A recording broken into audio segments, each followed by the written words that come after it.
Good morning, everybody, and welcome to our weekly virtual plant clinic. My name is Colby Pitts. I am the Florida Friendly Landscaping Coordinator for Hernando County. I'm here with Master Gardener Volunteer Bernie. Um, as usual, if you have any questions about plants, your yard, pretty much anything in that vein, don't ask us any for medical advice or financial advice. We can't help you there. Um, Anything like that, go ahead and leave your questions in the comments. If you're watching this as a recording, go ahead and comment your question anyway, and we'll try to get to it as soon as we can. Dr. Lester couldn't be with us today. He had some other work obligations, so you're stuck with Bernie and I. Bernie, how you doing today? Well, I'm doing pretty good. And don't forget to mention that we have Teresa backing us. So although she Yes. isn't in the picture, she is our number one resource. So without her, this thing doesn't go very well. And that's the unsung uh, hand behind the throne here. So Yeah. we do appreciate her being there. Yeah. Pretty much any of the anything we talk about, the topics and stuff, she's really good at linking the exact. I mean, we've read so many of these IFAS, so many of these articles that it's like when I get to talking, I'll think of one in my head and I'll think, man, that's exactly where I'm pulling this information from, and she'll put the exact article I'm thinking of right in the comments. The university is in the process of updating their paperwork. The things that used to be very technical have been reduced down to where the average person doesn't need a degree to follow what they're saying. But it's very, very good information, and like I say, it has been simplified. So uh, if you were looking at one of the things and it explained how you fertilize the lawn and it went into all the chemistry, it doesn't bother doing that anymore. It tells you what you need and how to determine what you need so that anybody can do it. And all these new publications are much more user friendly. So if you've not used them in the past because they were a little too technical, uh, they are available now where the average person is not going to have any problems. And we do appreciate the university doing that. That's a good thing.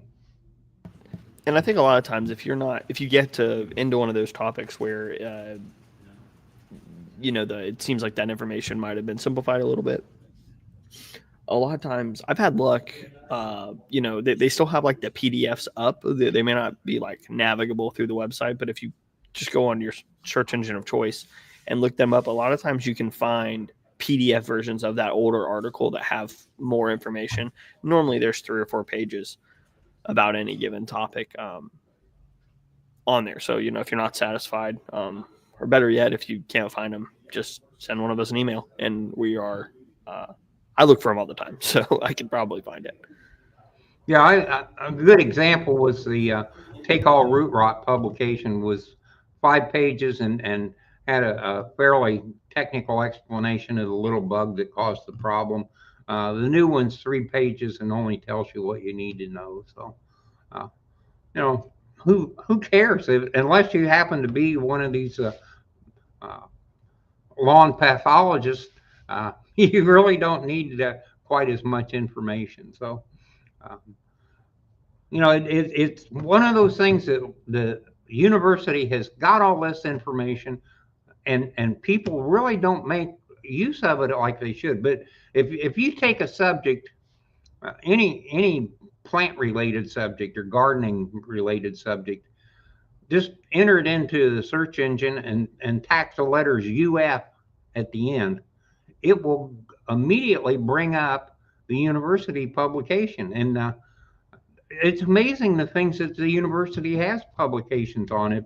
If you think a plant's exotic and you really want to get into it, you can usually go on and Google the whatever plant UF, and by golly, there'll be something that will tell you how to raise it. So, uh, good advice. Do that before you spend the money, and you might save some money. I remember when I first moved to Florida, we lived next to a mile away from a uh, nursery that was being run by the ARC.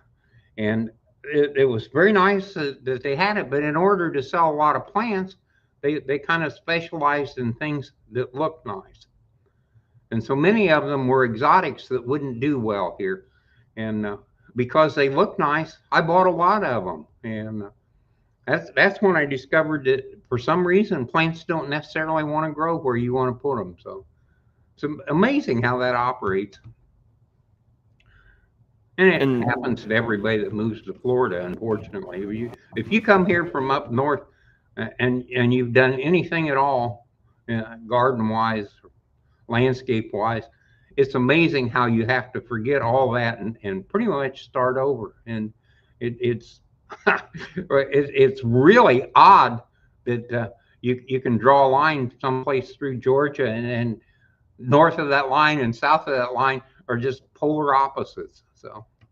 and that kind of leads us into kind of a pertinent topic for uh, what's going on right now, or with our obviously, if I know in Hernando County, I know some of our viewers a little bit further north may maybe have it a touch colder than we are now, but it is pretty cold versus the standard here right now. And a lot of your tropical plants, things that typically throughout the rest of the year are growing fine, may not grow, may not be doing very hot right now. So maybe we can talk about some of the things we can do to make sure that those plants are making it through this cold snap.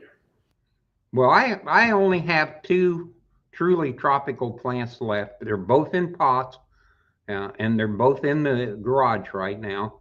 And protection is one of those things that is very, very important. If you have plants that are semi-tropical, and the freeze is going to kill them. I mean, it's no way around it. And trying to protect them becomes a real problem. If a lot of times on the way in, I'll see where people have wrapped a small plant like a lollipop. They've got a little tree out in the front yard, and like maybe it's a Confederate rose or something like that. The Confederate rose isn't going to take a freezing temperature, but when you wrap it like a lollipop, you don't do anything to protect it. The idea of protection is the heat from the ground goes up into the little tent, and the air stays warmer in the tent. So what you have to do to protect these plants is to build tents over them. And if you have a small plant and you put a cardboard box over it, that effectively holds the heat from the ground. So that becomes one of the things that people learn after a lot of expense. Using plastic to protect the plants only works if you keep the plastic from touching the plant. The plastic conducts the cold. If the plastic is against the plant, that part of the plant will get frost damage. So very important that you learn to protect the plants in the correct manner. And there again, the university has several publications on cold weather protection of the plants. So it's fairly easy to get that information, put plant cold weather protection UF, and two or three things will pop up and explain how it needs to be done. And one other thing that needs to be is that you need to pick some plants that are going to withstand the cold a little better.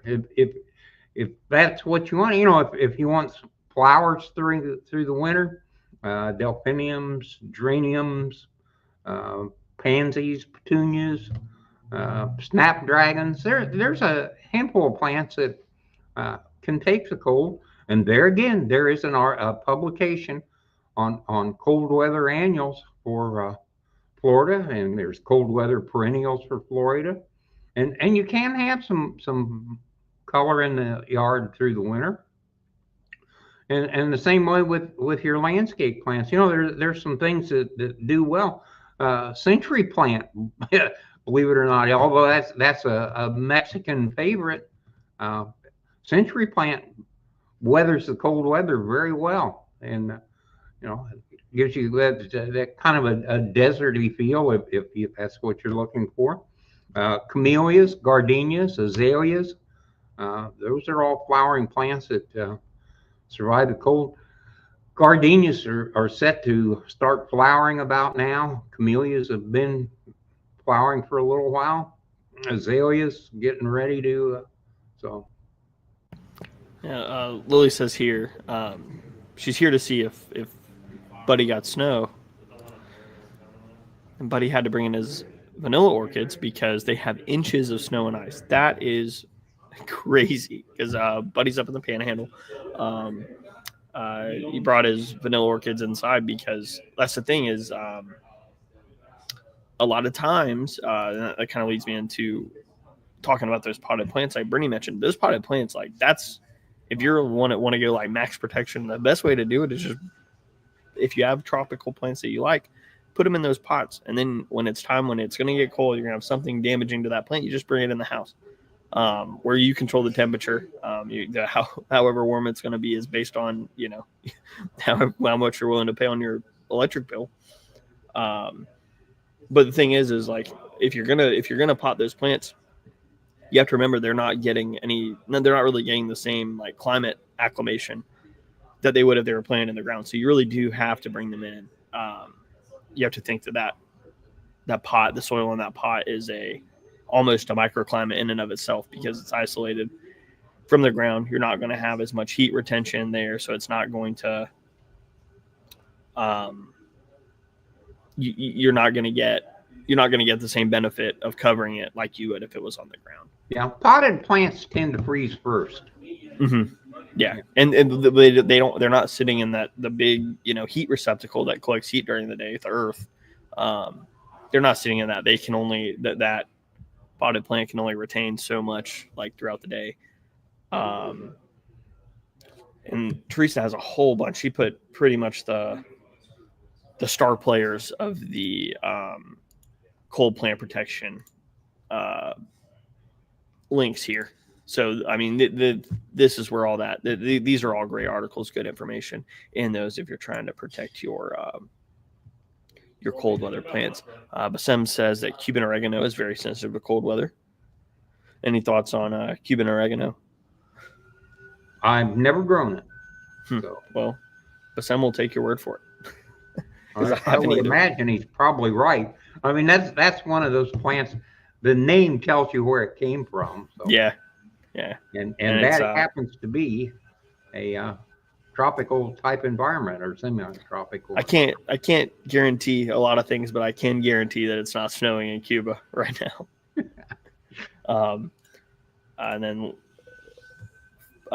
Lily adds here that her niece and Jasper and nephew in Tallahassee sent me snow pics. Yeah, I've seen. I have some buddies that are linemen up right now working in the Panhandle, and man, they're like, this is new. They're all my age boys from Florida, where I've seen it slurry one time in Apalachicola in my lifetime. I think snow might be a little generous to what I saw, but yeah, it's crazy. It's really cold outside. Amazingly, the state of Florida owns 11 snowplows, so that it is possible for them to clear a few roads, but it's not going to happen overnight. They have to figure out how to run them. Yeah, how to start them. I feel like 11's like 8 too many, but whatever. Lily, man. What kind of weather are you having today? No, she's hearing us complaining about it being, it's 38 outside right now. She's hearing us complain about that, and I bet it sounds pretty funny to her. She says, "Come on up, sure, come on up." She'll show me plenty of snow. I think I'm good. I think I'm good here. I was telling Bernie before. No, actually, I'm very thankful that we didn't get it. So yeah. If you did get plants damaged, taking care of the plants after the snow goes away. If you have herbaceous plants that are killed all the way to the ground, these things are turned brown, they're laying on the ground. Go ahead and clear them out. They tend to rot, and it tends to cause problems with the plant growing back if it's going to. If you have any woody plants, don't mess with them. Leave them alone for a while. Wait till they start growing again on their own. Several things happen. One, you can't tell now where the damage actually is. You can't be sure of where it is. And second, if you start pruning on the woody plants, you're going to put them back in grow mode. And if we have any more cold weather, they're going to get even more damage than they've got now. So the best bet with woody plants, just leave them alone. Um, Herbaceous plants, things with no wood, if uh, if they're dead to the ground, get rid of them. If they're not dead to the ground, if they don't have some brad leaves and so forth, just leave them. The leaves that are there provide a little cover for the plant and won't hurt anything. You can wait until the plants start growing again before you start pruning them. Anytime you prune something, that tells the plant that something bad's happening and it needs to grow to recover from it. Yeah. And what we don't want is plants growing now. And for the same reason, you don't fertilize them. Do not try and help them out with some extra fertilizer. Uh, there again, you put them in grow mode, and plants that are in grow mode get damaged easier than plants that are hardened off. So Yeah, that I mean, growth is a stressor on plants. It's that it is, among all the other stressors that they're facing, growth is a stressor. I think it's important. Analogy I like to use is, think about how gentle you are when you're holding a baby, right? It's a very, very fragile little thing. That new plant material is juvenile. It's brand new. It's baby. Even if you've trimmed off you've pruned off that new green on your woody plants, that new green growth. It's juvenile. It's very fragile, and it's going to get damaged by cold way easier than something that's mature, like Bernie said, and hardened. Lily answered your question. She said it's going all the way up to 27 this afternoon. Might get to take the dog for the walk. 27, I'm calling out of work. Like, I'm not even coming. So, and says it's about 10 right now, above zero at good times. Yikes. And sun is shining, pretty on the snow, and she doesn't have to go anywhere. Well, that's good. I'm glad that you're happy with it. I think it might scare me a little bit if it was 10 outside. And then Cindy says, good morning from Pinellas County. Once again, Teresa's putting up really good links. This specific article, I like this one when you're talking about recovering from that freeze damage, exactly what you should do. Because a lot of times you just have to be patient and just wait. You have to wait it out till all your chances of frost are over, because you don't want any of that, like I said, juvenile plant material. Alessandra has a question for us. When shall I start to fertilize my fruit trees? And Bernie, I'll let you take this one. Well, my personal feelings is that you probably start sometime in March. If we have one of those situations where it gets really warm in February and it's staying warm in February and it's starting to show a lot of new growth, go ahead and fertilize. Otherwise, I'd wait until mid-March. You know, there's no sense pushing most of the trees, and there's no sense fertilizing until the plant is starting to show signs of growth and needs the fertilizer. If you fertilize early, you tend to break dormancy, but you don't get enough growth going that it uses all the fertilizer that you put down. So it is there again. It's better to wait just a little bit. Yeah, I think it's kind of a good rule of thumb to think about. That fertilizer is the fuel for growth. So yeah, I mean, in general, you're not wanting to kick things into a grow mode. You're going to want to assist them when they're already in grow mode. That's kind of the purpose of that fertilizer. So, if things are dormant, normally they're dormant for a reason. That is how they've survived. However the millennia that plant species has been around for the most part. There's a reason why they do things like that. And she also asks, when shall I start to spray copper to prevent fungus on the fruit trees? There again, when they start to break dormancy and they start growing new growth, there isn't any sense spraying before the new growth starts. What you have to remember is that the copper fungicide is only protecting what it's on. So if you spray it too early, you protect all the stuff that really isn't the new tender stuff where you're going to have the problem. So I would say spraying for copper, I would start mid-March to mid-April would be ideal. Most of the things should be in full growth mode by that point. And Alexander says her mangoes are loaded with panicles, which that's mango flowers. I'm not super familiar with mangoes. That's the flowers, yeah. I am not familiar with mangoes. They don't really survive here. So Bill has some familiarity with mangoes. He was in an area where they did survive. He was on the borderline. This area, mangoes just really don't go. They're and like every other rule, there are a couple in the county, but for the most part, they're a waste of time. Oh, she's in Odessa, so a little bit further south of us. It is. She's in Zone 9B. We are supposedly Zone 9B here, yeah, and that's kind of an awkward thing because we are 9B, maybe Zone 10 in the summer, but we're down in the 9A and Zone 8 in the winter. So I think that I mean this is just a perfect example of those zones just do not tell the full story. Because I mean, it's definitely warmer in Odessa than it is in Spring Hill, but we are in the same zone. But that's because those zones are only close to 10 degrees. Yeah, well, our zone is only that's winter minimums. That's the only thing that's based on is winter minimums. So, it's just a kind of that's a great example.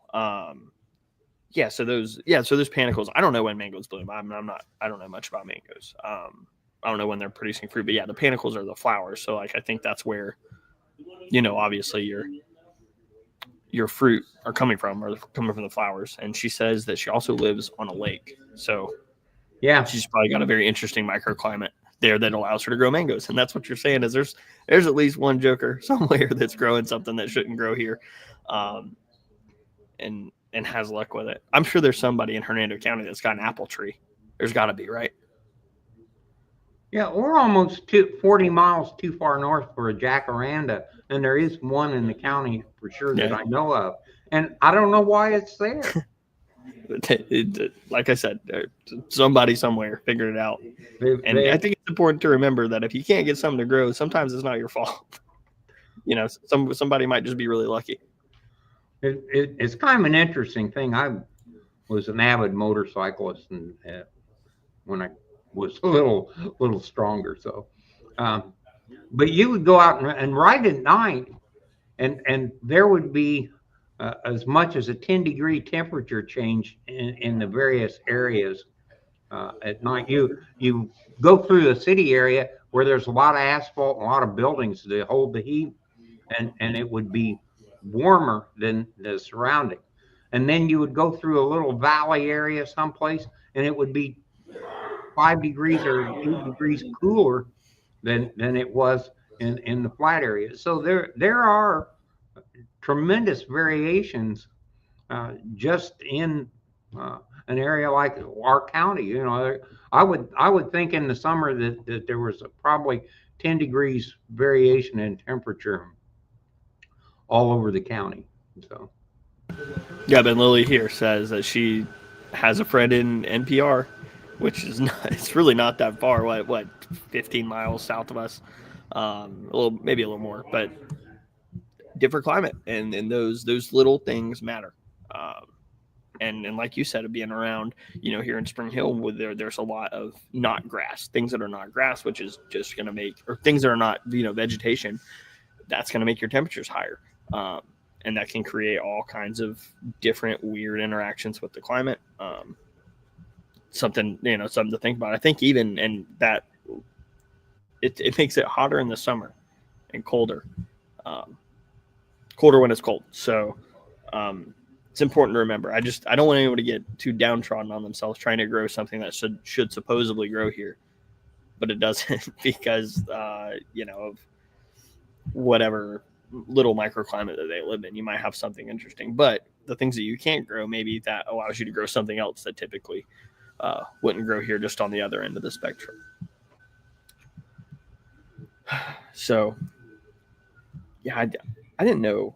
I don't know that anyone's. I've never seen any mangoes here in Hernando County. Anyway, I've seen them further south plenty, but And the same thing with papayas. Mhm. They do grow in a very few places in the county. Had a friend that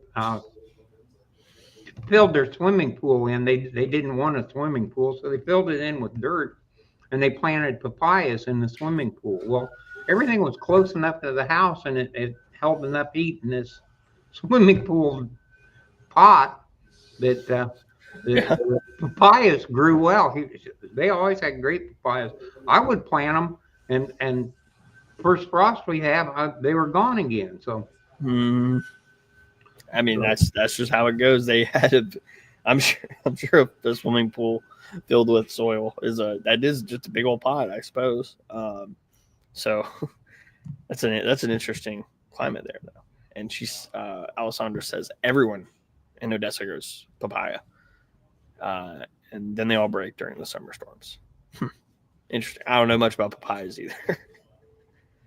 well, there's male and female papaya trees. So Because if you that's the have thing with. a if you have a female tree and you don't have a male, you don't have papayas. And I think there are some trees that are both, but for the Because I most think part, they're because I think mangoes. It's like they have like the male and female flowers in the fluorescence are all together. yeah. I think that's pulling back. That's pulling back to like sophomore year of college uh, ethnobotany. I don't. That's tough. I haven't thought about a mango tree in quite some time. I like the people that call and say, "Hey, my holly tree never gets any berries," and it's well, congratulations, it's a boy. You know, Gender reveal for your holly tree. yeah, holly trees are absolutely that way. If you have a boy, you don't get berries. If you have a girl, you got berries. Yeah, So and it's important. You gotta kind of pay attention to that stuff because if you have this grand plan, I'm gonna put these two holly trees in my front yard. They're gonna have beautiful red berries, and you might have two boys that plain Jane no yeah, berries. that happens. It's one of those things when you buy them, you really need to make sure that you get if you want the berries that you buy females. And there's a lot I, of plants that way.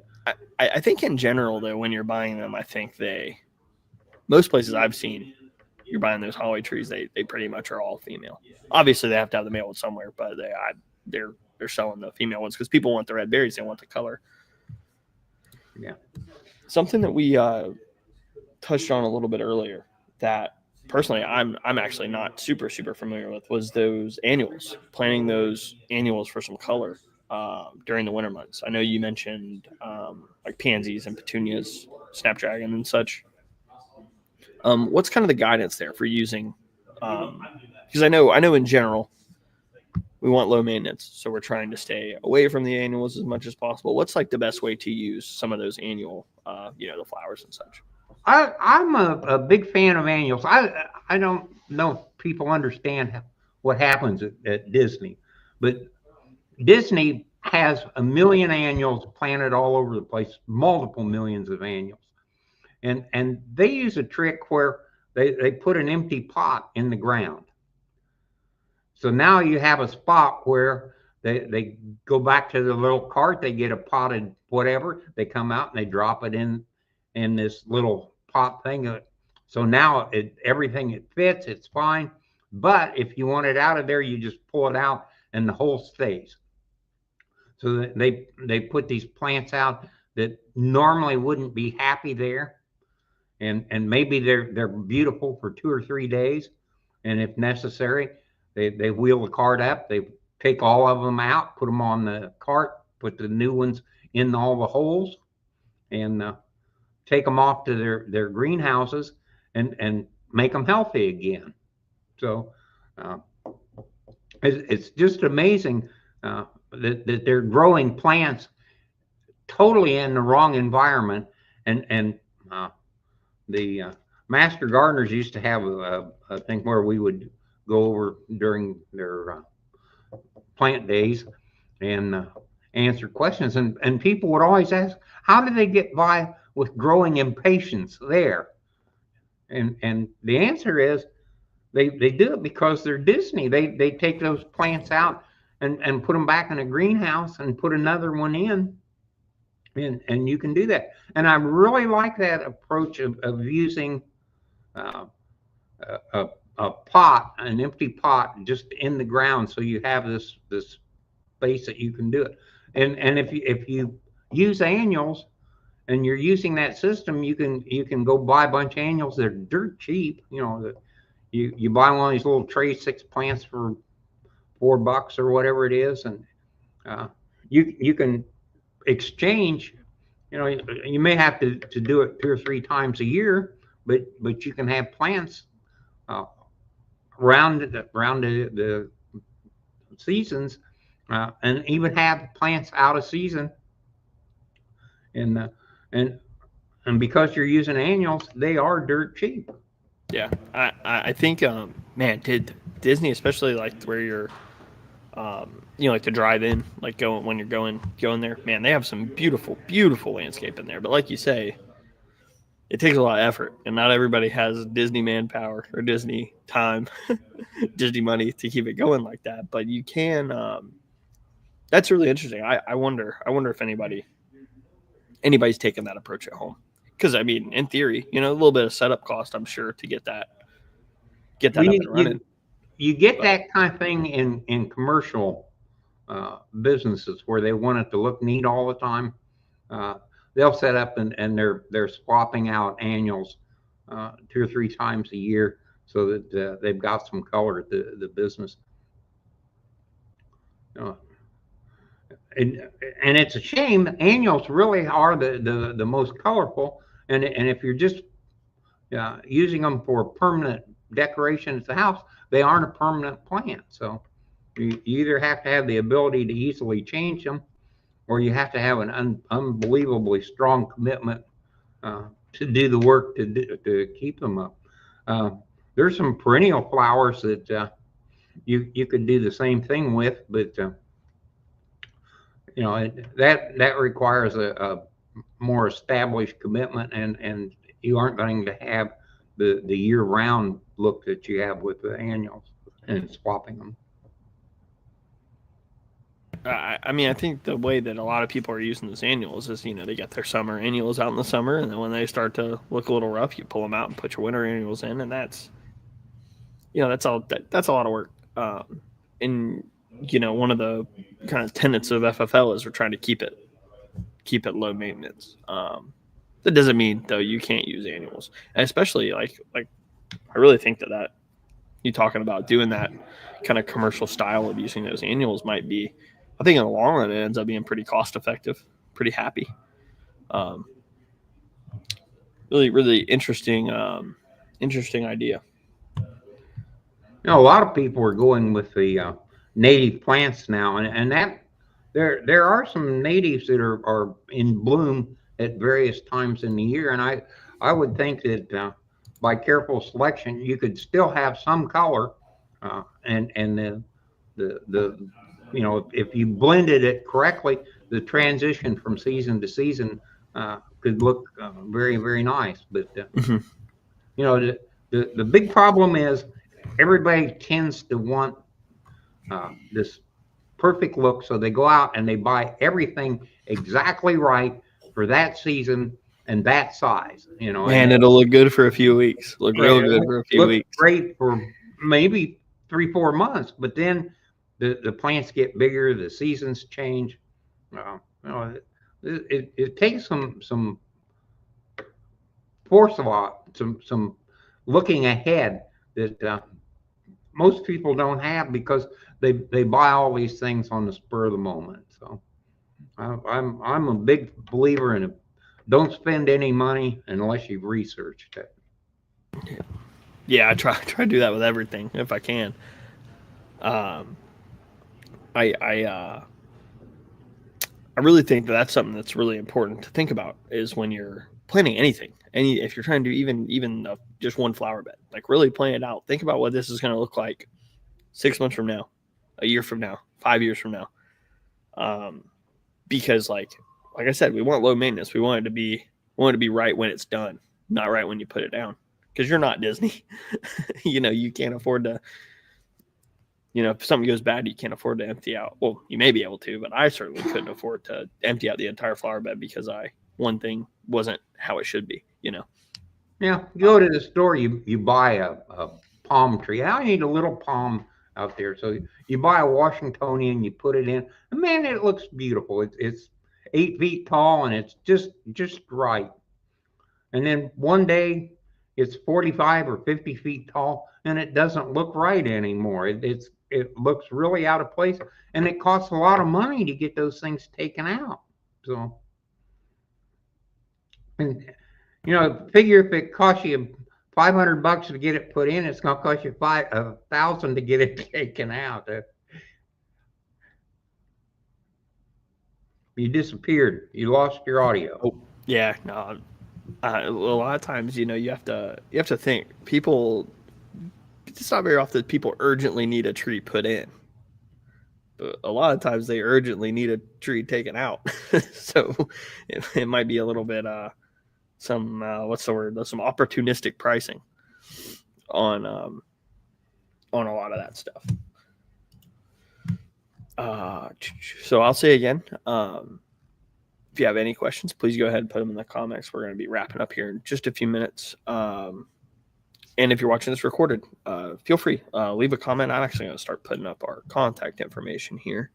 If you have any really hard, really questions, really thought-provoking, something that might take a lot of time, that's the guy you need to talk to.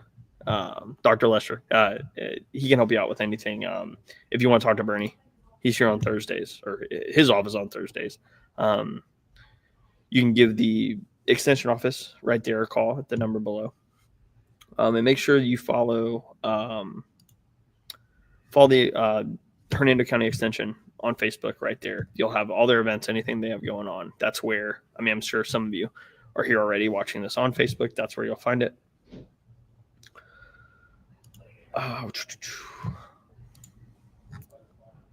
Teresa's putting up some more great articles. I really think, I don't think we can sing the praises of those IFAS University articles enough, but that's some good information. One of the plants that I think is underused is coon tea, and it's kind of a native plant, and it really looks nice. If it's really happy, it gets to be 3 feet tall. It's just a really pretty plant, and it doesn't mind as cold weather. So it's my favorite native plant, actually. Small plantings for landscape, coon tea is a great plant. If you got a little shaded area, you want something that's kind of neat. Cast iron plant. Yeah, you want to talk about low maintenance? It grows so slow. Yeah. So you put that thing in there and it's good. I really like that's the only native cycad that we have here is coon tea. Is coon tea. Old plant. Those things have been the exact same for like a million years. I think a really long time. I've actually noticed that they're getting used quite a bit more around the county. I've seen over there down 50 from us, like the Tijuana Flats, the Huey Magoo's, all that stuff has coon teas in front of it. And then, funny enough, I was at the new fire station over on the newer built fire station over on Spring Hill Drive, Station 5. Yesterday they just had their landscaping done because the construction just got completed. They had some coon teas there. So it's I like cooties. I think they're The super problem is they're expensive, and cool. Mhm. they grow from seed. They have a bright red seed, and they're just a slow grower. So it's a case of uh, if you're going to be a nursery and sell coon tea, it takes you quite a while to get them to a size that they're good in commerce, and somebody has to pay to take care of them all that time. So they tend to be a little more expensive, but they are a great plant once you have them. And if you've got a lot of time, uh, you can save some of the little red seeds and plant them yourself and see what happens. If you grow a bunch of them and give them to your neighbors, you become the neighborhood hero. So Yeah, they're really hardy and they grow in just store soil. They're not really picky about the soil they're in. Um, I think it's a really great option, but they're a little bit more expensive than things of comparable stature. we'll name that our plant of the day, coon tea. Plant of the day, Coonty. Love them. That's I can't recommend those enough. That's my favorite favorite of the FFL plants, I think. What do you think about the century plant?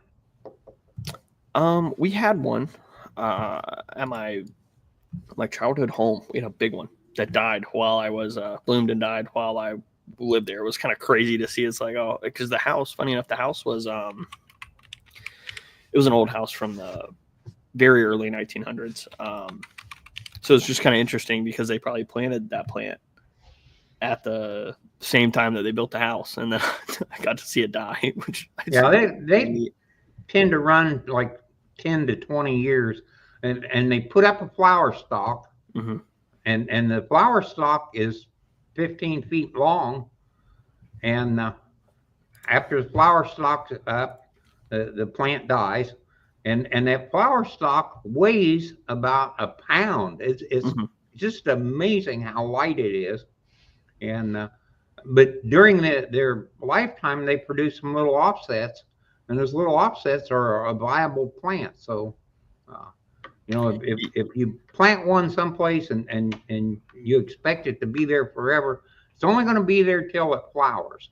Mm-hmm. Now, But they're big. they got the name so century big. plant because somebody thought it took 100 years before they flowered, and there's one of those classic situations where the newspaper went out. Somebody called and said, "Hey, my century plant flowered. This is a once in 100-year proposition," and they ran a big article. And it turns out that no, could be 10 years, could be 20 years, but eventually they all flower and they all die. So yeah, from what I was told, so this house in Webster, and everybody in Webster, there's a bunch of people who have been living. Their family's been living in Webster for 150 years or something. And I guess that they had just that thing, they'd die and they'd put it back and it'd die, and they just go over. So the thing moved around a little bit, but the same offspring of that plant. I remember my little brother and I would we'd break the ends off and attach them to our palmetto bow and arrows that we'd make and stuff, and it was just, I have very fond memories of the century plant. I think they're really cool. Also, if you have to mow around it, you really should cut the tips off.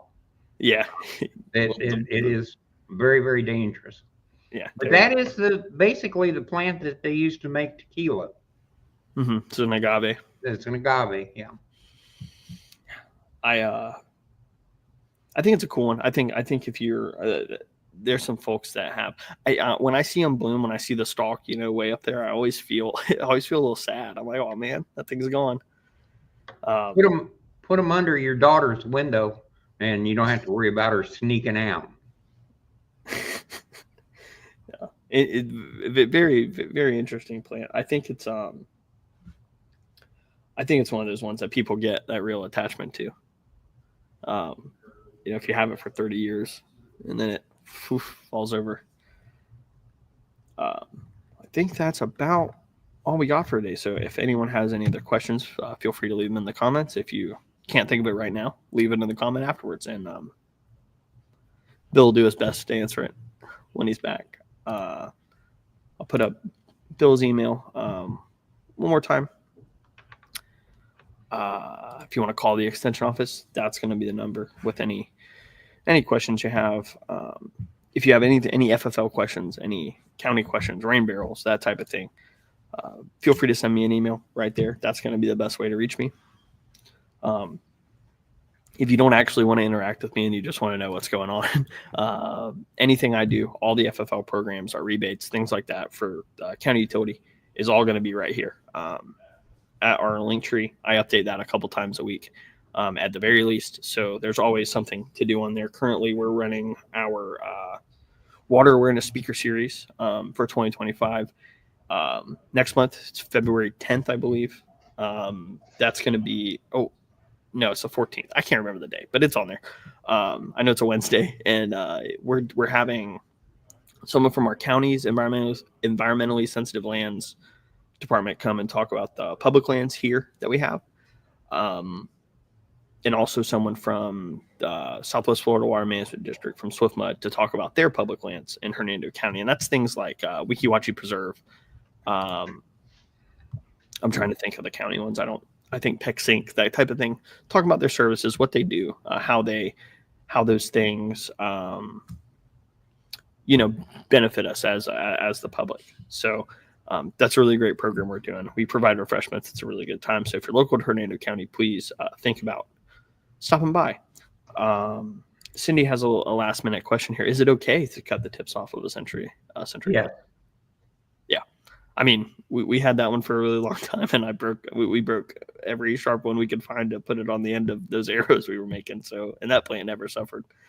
So anecdotal experience that it's fine anyway. One thing I would like to mention is it's getting time to think about your spring garden. So, pick out the seeds for what you're going to plant, review the university's planting guide on exactly when you should start planting and maybe some of their advice on varieties.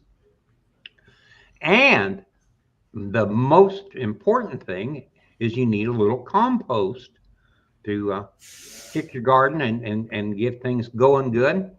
And believe it or not, our county that cares so much about the people in it has produced compost up at the landfill, which they will give you for free. If you are a county resident, you can take your little pickup truck or a bucket or whatever container you have, go to the landfill. They will provide you with free compost. The most important product that you could possibly use for your garden at a price that everybody can afford. You can't beat that deal. It just makes me think nice thoughts about our county, which, sometimes they do things that don't make you feel good. But this is one program that was really a great program, and you should take advantage of. So if you're planting a garden, there's nothing that makes a garden grow better than compost. There's no price better than free, and it's at the landfill. And they've already given away, I think it said 100 tons, but it might have been more than that of landfill. And if you have a pickup truck and you need some help getting it loaded, they'll actually load it for you. So yeah, they'll can't beat that at all. Yeah, I think they take like the backhoe and just dump it in there for you. And remember, you can use that compost as a soil additive. You can use it as a mulch. You can put it on your grass. It's really, really a great product. I know they do have different hours from the normal landfill. That's going to be, I think you have to get there by 3. So I think it's 8 to 3. And if you call them first, they'll be ready for you. But you don't have to. If you go, excuse me, just go to the weigh station, say you want some compost, and they'll take care of you.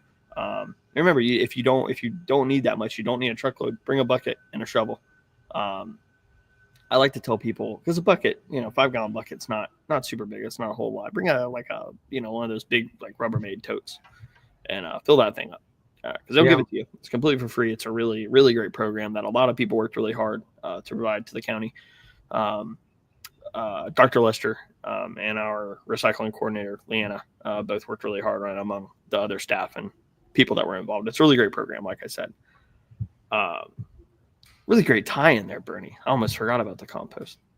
Yeah, and you know, the compost has the nutrients that plants need, has the organic material that the soil needs, provides a water holding capability, Hmm. provides something for the microbes uh, to survive in, and the microbes are what make all the nutrients available to the plant. So, you know, if you've got sandy soil and you want to grow a garden, man, you need compost.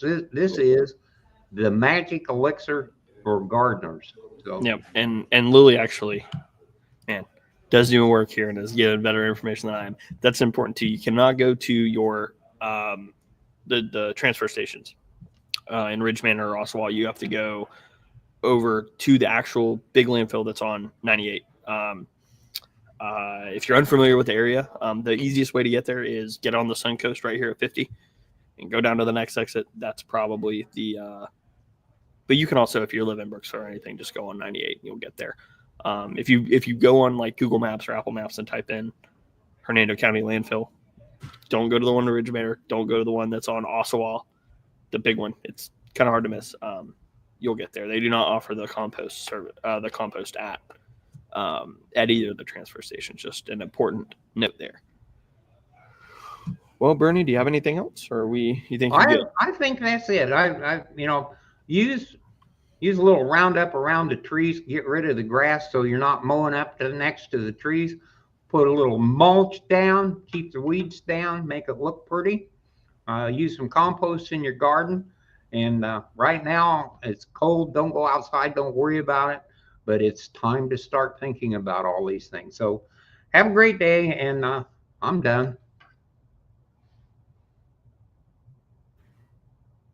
You with me? Oh, we lost me. Yeah, we lost you.